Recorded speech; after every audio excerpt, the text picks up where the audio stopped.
Thanks for listening to the Pioneer Made to Grow podcast.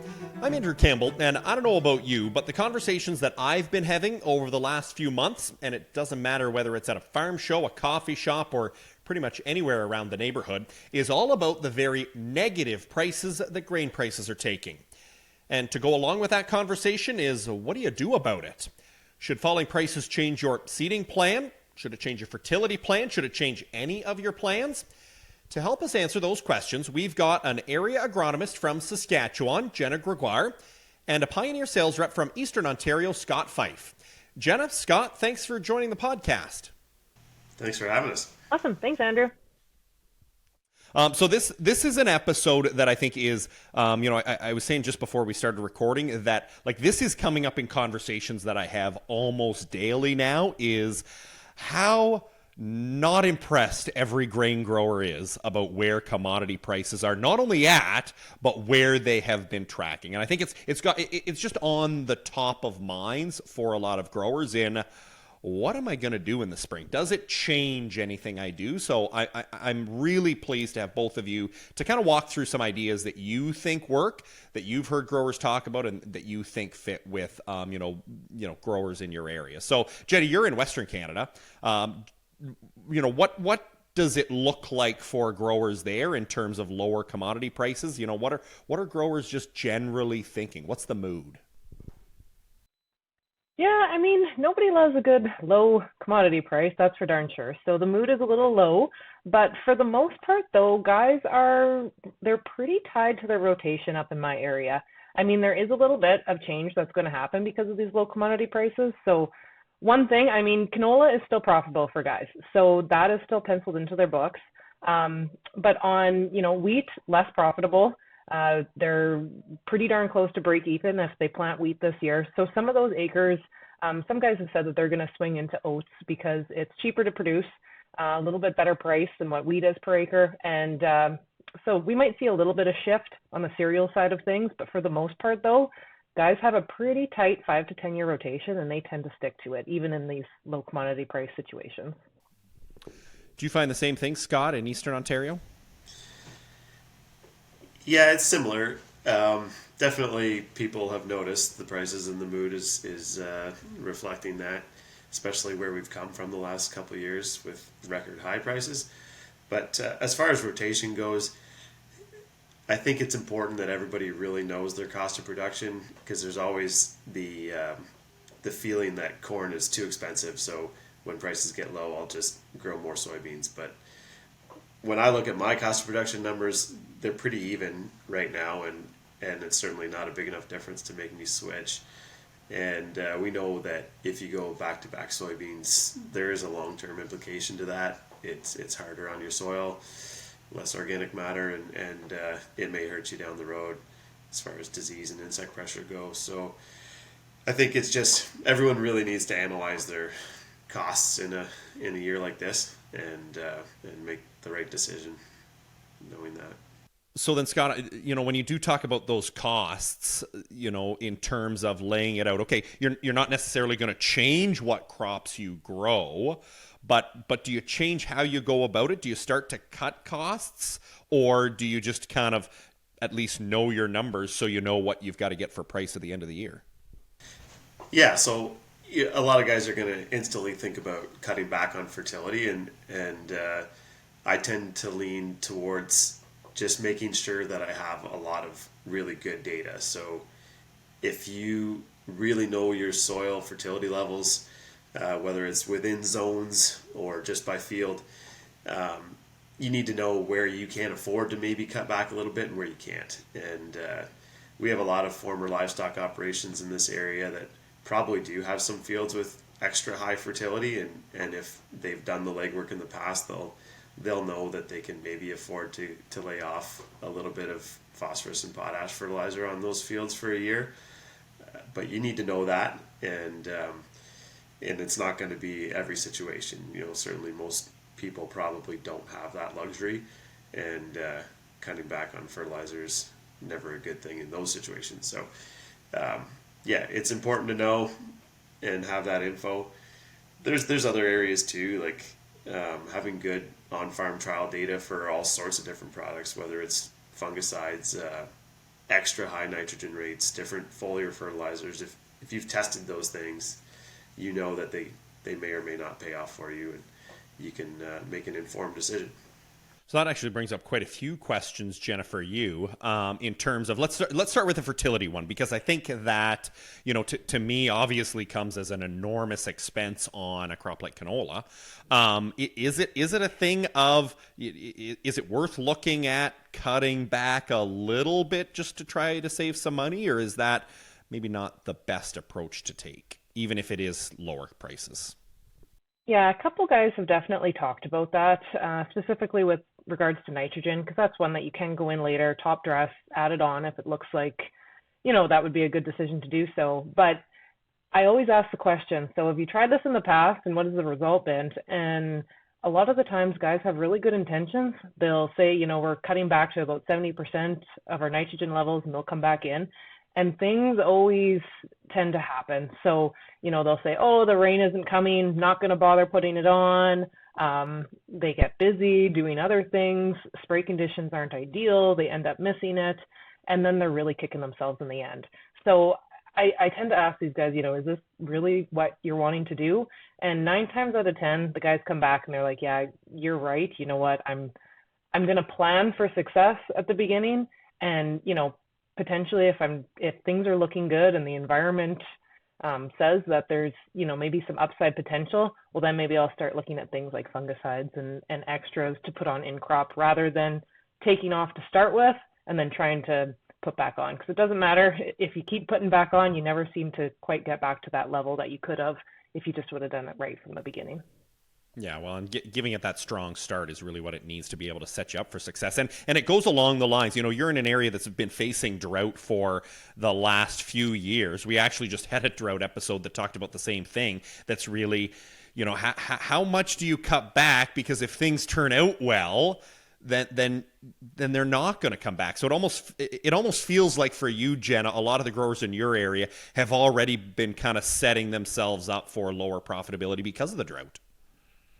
Definitely. Yeah, it's definitely top of mind. And actually, because of the environment that we've had the last few years, I mean, wow, it's year 3 for majority of my area and year 5 for some of the guys in the south. So they've actually done a pretty good job of, sharpening their pencils, looking at what their costs of good are in order to make sure that their crop is going to be profitable for this year. So I will say that even though the commodity prices, that's a very low mood for guys, but as a result, it's really made them extremely good producers, because as a result, they know exactly how much it's costing them to put it in, and they know exactly how to scout their fields to make sure that they're getting the best bang for their buck. Scouting their fields, Scott, that's another one that I think probably fits in this narrative a lot, that says, okay, yeah, we can get it in, maybe we don't necessarily cheap out on fertility, planting, that corn crop, that whatever crop it happens to be. But then through the season, it feels like a year like this, scouting might actually be an answer to be able to save some costs if we're going in when we don't necessarily need to. Yeah, absolutely. It's kind of like knowledge is power. The more you have, the better informed decisions you can make. So one example I had from a couple of years ago here was we had a pretty significant soybean aphid outbreak. And it's not a fun thing to scout for. Soybean aphids, you're walking through waist-high soybeans and you're counting hundreds of aphids on a leaflet, and it's time consuming and it's not a lot of fun. So sometimes guys just think, well, it's never really made a big difference in the past, it's probably fine. And so that's a situation where you think you're saving money, the $15 or $20, and in a lot of cases here, guys lost up to 20 bushels an acre on soybeans. And so that ended up costing them hundreds instead of saving a few bucks. And so that's a pretty big mistake that you can make if you're not doing the proper scouting. And maybe even paying somebody to do the scouting for you is worthwhile in a situation like that. Another example would be tar spot in corn. It's very similar. If you're thinking I'll save a few bucks by not putting a fungicide on the corn, that's fine, but you've got to be out there and you've got to know. Because if you get tar spot and you don't apply a fungicide, you'll really wish that you had. then Jen, in terms of all of these where you're kind of scouting a little better, you've got your cost of production numbers. The other one is just like there's just more data, and you talked about some of those top producers in your area over the last number of years. Just have a better handle on some of that data. What are some of the things that they look at a regular basis that they're using to make decisions that are going to result in better profitability even in a tighter year? Yeah, I think primarily for the most part, those top end producers, they take some pretty darn good records. So they've got records for the past 5 to 10 years on, what's been planted where, what the yield has been, what the return on investment is. And I really think that they're going to be looking at those pieces of paper really darn quickly because, if they had sprayed a fungicide and the return on investment was 3 times over, I mean, that's something that they're definitely going to be looking at because even though the commodity prices are low, just like Scott said, it's really important to try and protect that yield as high as they can. So not only are they looking at their own records, they're asking us for our yield data information to make sure that they're putting on, the best hybrids possible to try and get them the biggest yields possible. But they're also looking at independent agronomists, industry information that's coming out and, just trying to be on top of things when they're making their decisions for the year. What about you, Scott? What do you find your top growers are looking for when it comes to data? Yeah, well, I think everyone kind of has a feel for what works in the field and what doesn't, even just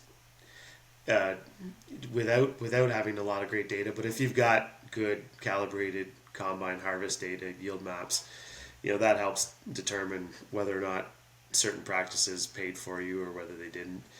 And I go back to the cost of production. That's just everybody. Maybe you just have it on a spreadsheet. Maybe you have some farm software program that helps you do that.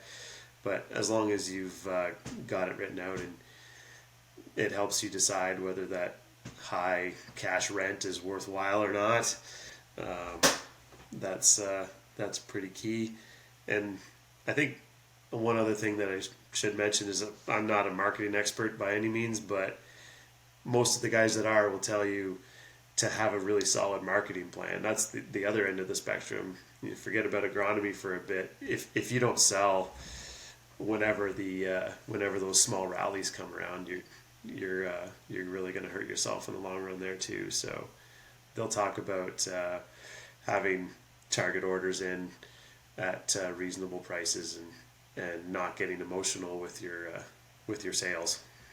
Well, not getting emotional, and I don't necessarily want to touch too much on marketing here in this one, but I do get that emotional sense where you say, but I sold it for this much last year at this time. Why don't I wait for that? It just doesn't necessarily work unless you want to store a whole bunch, I think. So it's really one of those things that if you know your costs and you know what number you need in order to make a profit, it sounds like at least then you know what you need to be aiming for if it's possible. Yeah, absolutely. Yeah, yep, definitely. How many guys this year said they should have sold off the combine, but then the previous years, anybody who sold off the combine should have waited till November, right? So. Yeah.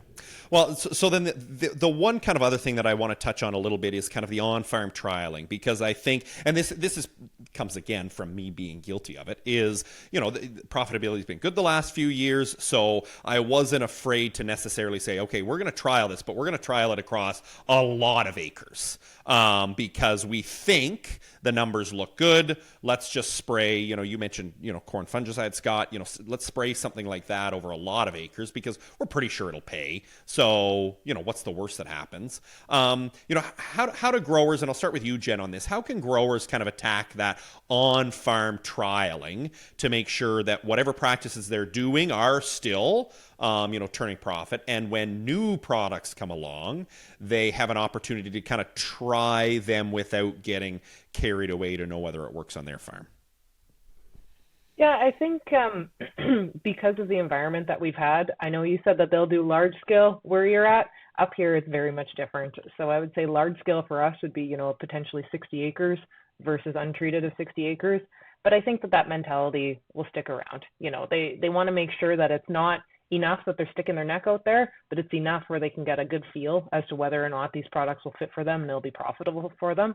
So I think that they'll keep that mentality. I mean, guys, if they think that there's a chance it's going to, create extra money in their pocket, they are still willing to try it. They're not trying to skimp out like that with these commodity prices.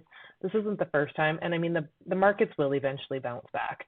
So I think everyone's still very much open to trialing these things and to giving them a go. It's just, yeah, a little bit smaller scale up in our area compared to your area, I'd probably say.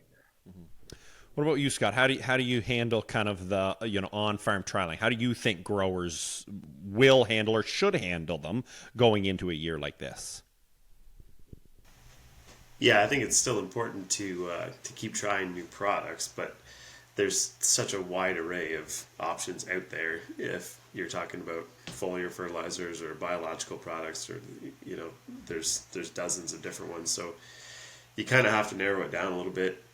Try a couple that you can for sure make repeated passes and have good replication, so you actually get some worthwhile data, and hopefully have a few neighbors that are also trying the same thing and pool that information, because 2 or 3 strips on your own farm is still not really enough data to make a decision. But if 5 or 6 fellow growers do the same project, then you might have something to go on and know that you're using something that's going to help.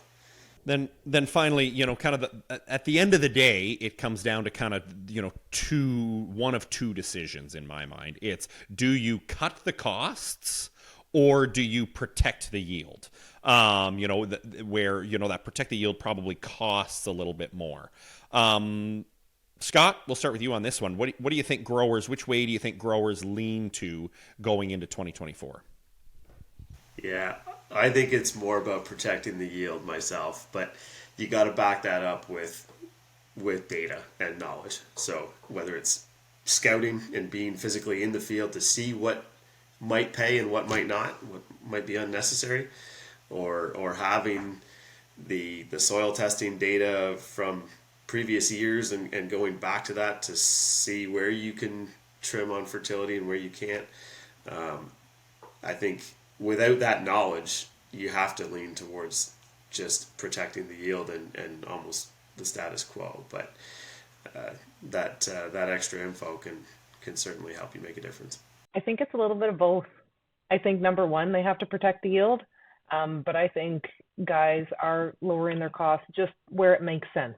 So maybe not on the fertility piece, but instead of spraying 2 passes on their canola, they're spraying the first one no matter what, and then they're walking the field to ensure that a second one makes sense.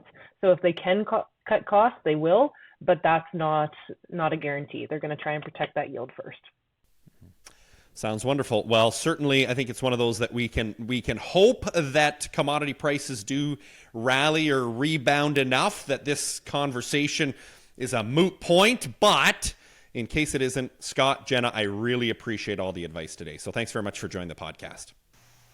Awesome. Yeah, it was Thanks, great. Andrew. Thank you. And that does it for this episode of the podcast. We hope you've been enjoying them.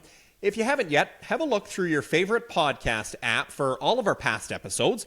We're in our 5th season now, and there's lots of information in there. If you like the show, we'd love a rating or review as well. You can always follow Pioneer Seeds on Twitter at the handle PioneerSeedsCA or my personal handle, Fresh Air Farmer. And don't forget, if you're ever looking for more information or advice, just ask your local Pioneer rep or visit pioneer.com/Canada.